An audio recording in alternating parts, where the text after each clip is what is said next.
est 13 heures à Bamako.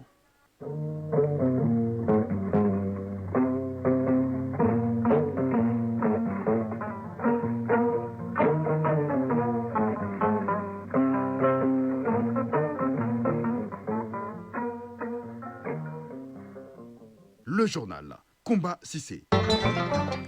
Mesdames et messieurs, bonjour, bienvenue dans ce journal. Les titres. Sékou Gawsu Cissé, nouvel ambassadeur du Mali en Suisse avant de regagner son poste, a été reçu par le président de la transition pour prendre conseil et orientation du chef de l'État.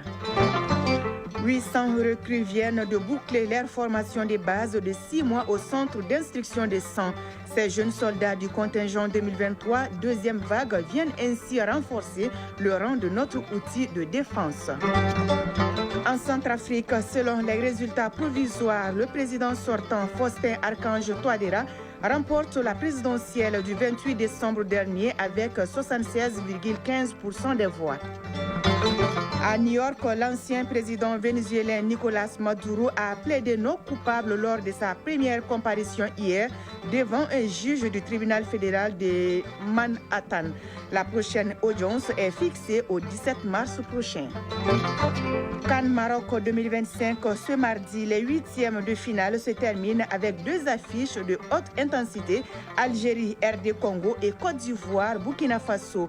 Hier, le Nigeria et l'Égypte se sont qualifiés pour les quarts de finale. Comme annoncé tout à l'heure dans les titres, le nouvel ambassadeur du Mali en Suisse s'apprête à regagner son poste.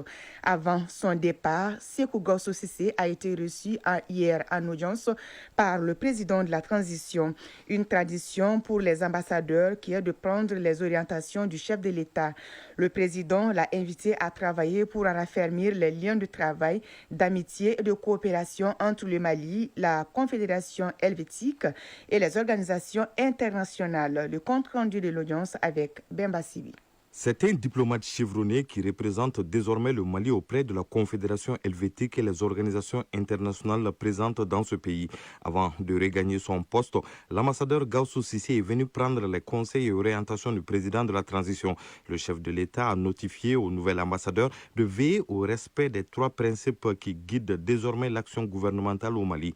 Sékou Gawsu Cissé, nouvel ambassadeur du Mali en Suisse. Notre diplomatie est bâtie dorénavant sur le respect des trois principes qui sont devenus constitutionnels, la souveraineté, le choix des partenaires et les intérêts des populations maliennes. Et cela à travers trois perspectives. Une perspective de souveraineté en matière de sécurité, deuxième souveraineté, une souveraineté économique, et puis se retrouver également dans le cadre de la réconciliation nationale. Vous savez que depuis l'année dernière, le Mali s'est réapproprié la réconciliation nationale à travers le dialogue intermalien. Le président de la transition a insisté sur la mise en œuvre de la charte pour que les Maliens se retrouvent.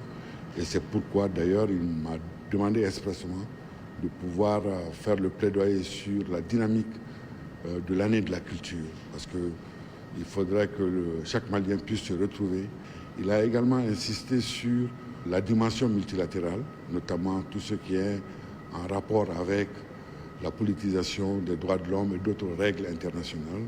Et en fin de compte, il a insisté sur la protection des Maliens, quelle que soit leur situation. L'ancien directeur Europe du département des affaires étrangères et ambassadeur à Bruxelles et Madrid est en terrain connu et il s'engage à travailler pour raffermir les liens d'amitié et de coopération entre le Mali et la Suisse.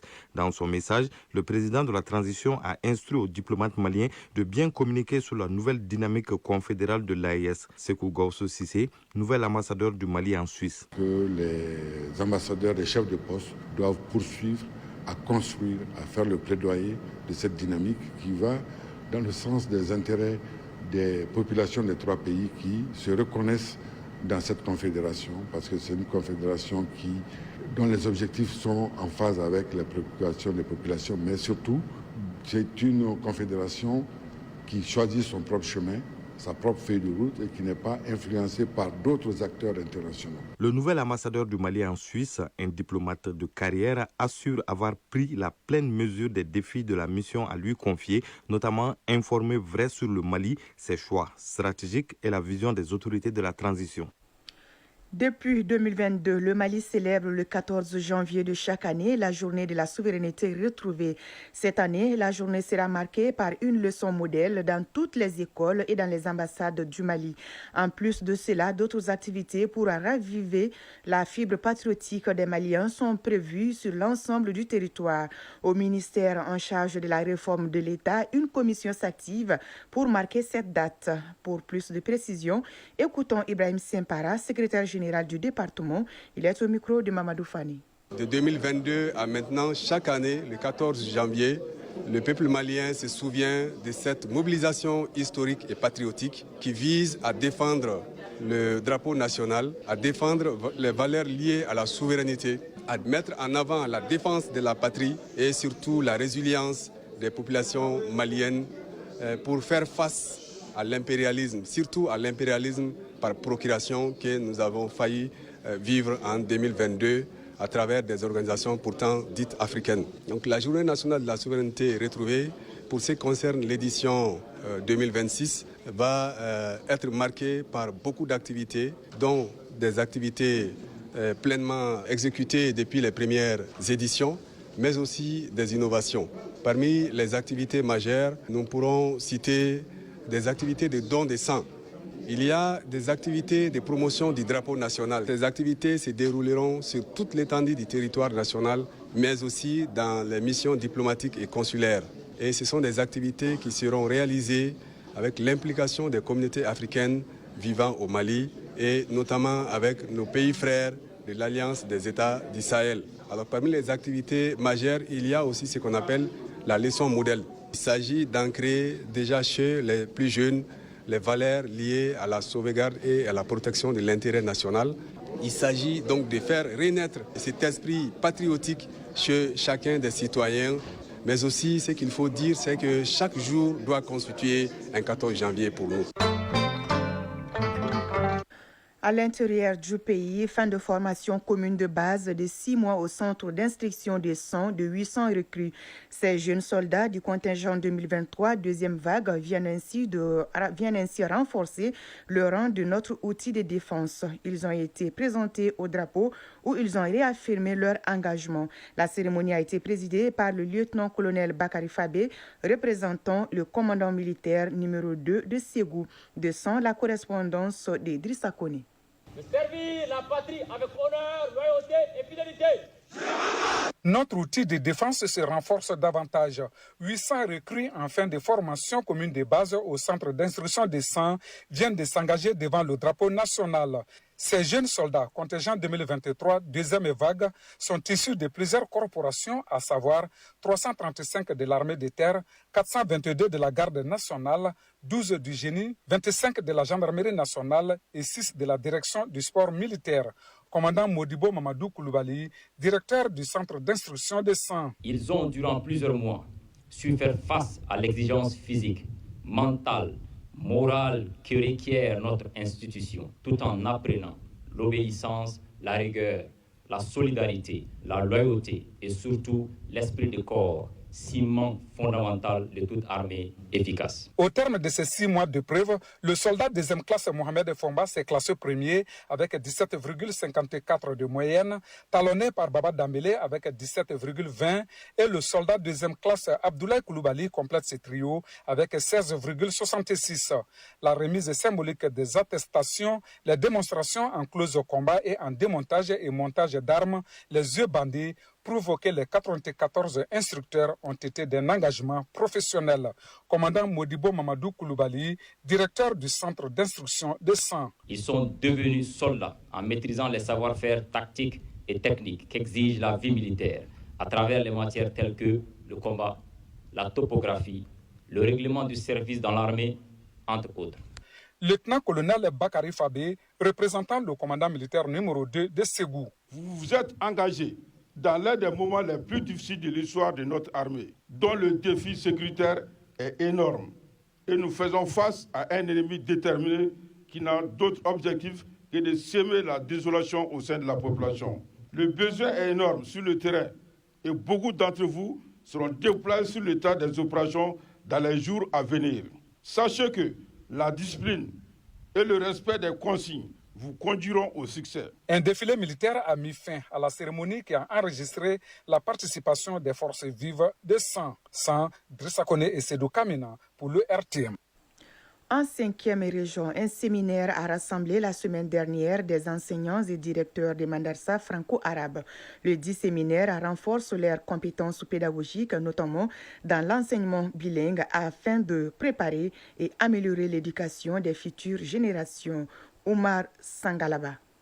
Une centaine d'enseignants et de directeurs de médersa franco-arabes se mobilisent à Mopti pour renforcer l'enseignement bilingue. Initié par l'association Sanabil Mali, la 21e édition du séminaire de formation a réuni 100 participants issus d'une vingtaine d'écoles des académies d'enseignement de Mopti et Douanza. Yacouba Dambélé, président de l'association Sanabil Mali. L'objectif principal de cette formation, c'était de renforcer la capacité des personnels enseignants, arabophones comme francophones, dans l'utilisation de ces nouveaux programmes et les manuels issus aussi de ce programme.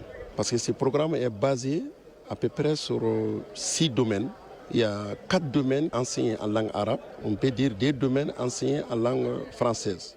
Amadou Abdoulaye Sissé, directeur de l'Académie d'enseignement de Mopti. Cette formation est d'une grande importance pédagogique. 5 jours durant, vous avez échangé afin de vous approprier des thèmes pour un meilleur contenu pédagogique au grand bonheur de nos apprenants. La formation continue est essentielle pour garantir une éducation de qualité dans nos médersas. Salimata Lougué, participante. Cette formation me permet de renforcer mes capacités et m'outiller davantage sur le terrain et donner une formation de qualité à mes enfants. Placée sous le thème « Construisons ensemble la génération future ». Cette session constitue une avancée majeure pour l'enseignement médersa franco-arabe dans la région de Mopti. Mopti, Oumar Sangalaba et Diakalia Traoré pour l'ORTM.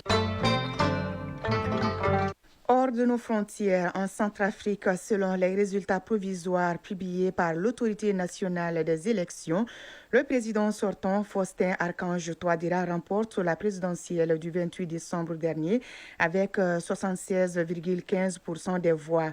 Anicette Georges Dologuélé obtient 14,6% des suffrages et Henri-Marie Dondra 3,19%. La participation s'élève à 52,42% selon l'ANE. Avant l'annonce même de ces résultats provisoires, les 2 opposants avaient dénoncé des fraudes.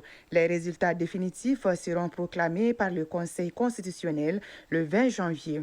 Au Burundi, le président Évariste Ndayishimiye a recadré son ministre des Affaires étrangères après un message de ce dernier critiquant le Qatar. Il accuse ce pays d'utiliser son influence et son argent auprès des États-Unis pour les dissuader d'agir dans l'Est de la RDC. Le message posté sur les réseaux sociaux le 3 janvier a provoqué des remous diplomatiques à Doha et a été supprimé quelques heures plus tard. Dans un message sur les réseaux sociaux, le ministre burundais des Affaires étrangères accuse le Rwanda de continuer à occuper de nouveaux territoires dans l'est de la RDC en violation de l'accord de Washington.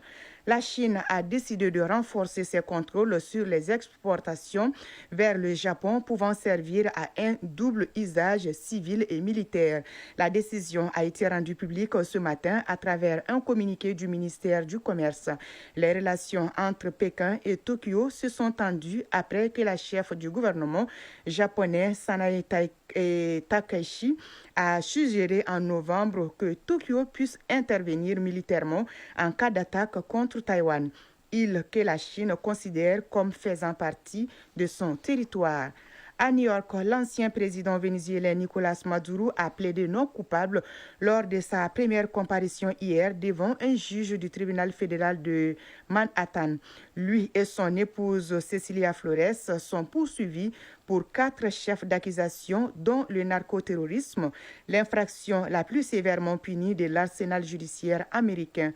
Cette première audience avait pour objectif d'informer les accusés de leurs droits, notamment celui de bénéficier d'une assistance consulaire. Nicolás Maduro a indiqué souhaiter s'entretenir avec des représentants vénézuéliens, alors même qu'aucune ambassade du Venezuela n'est actuellement opérationnelle aux États-Unis. La prochaine audience est fixée fixée au 17 mars prochain.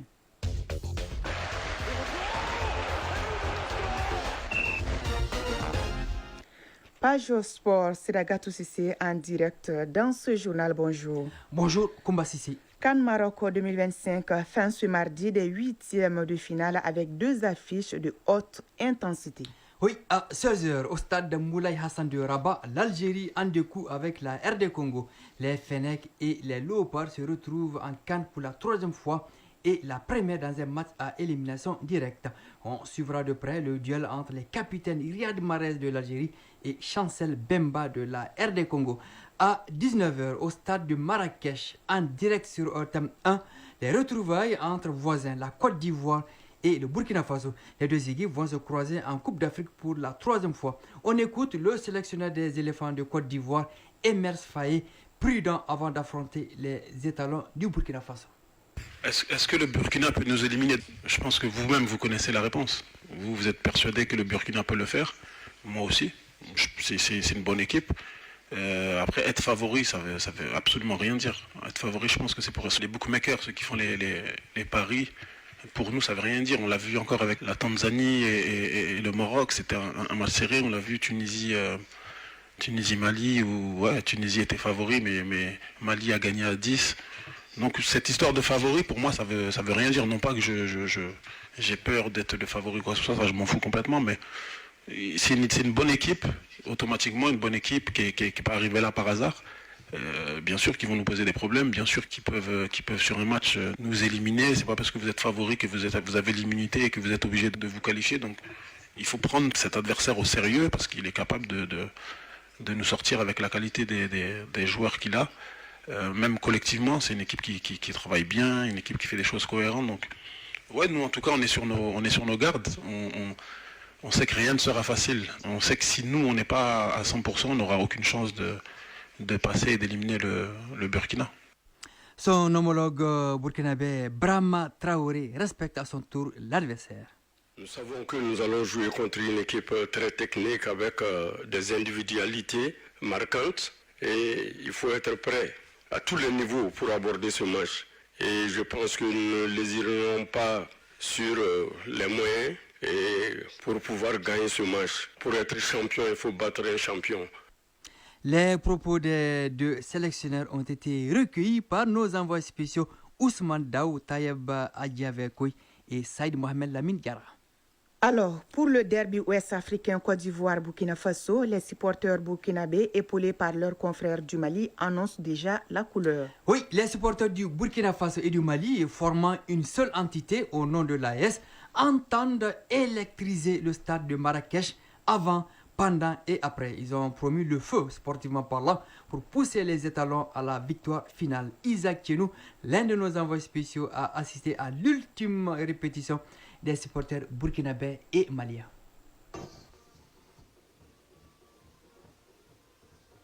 Unis comme un seul homme, désormais maliens et burkinabés, pardon.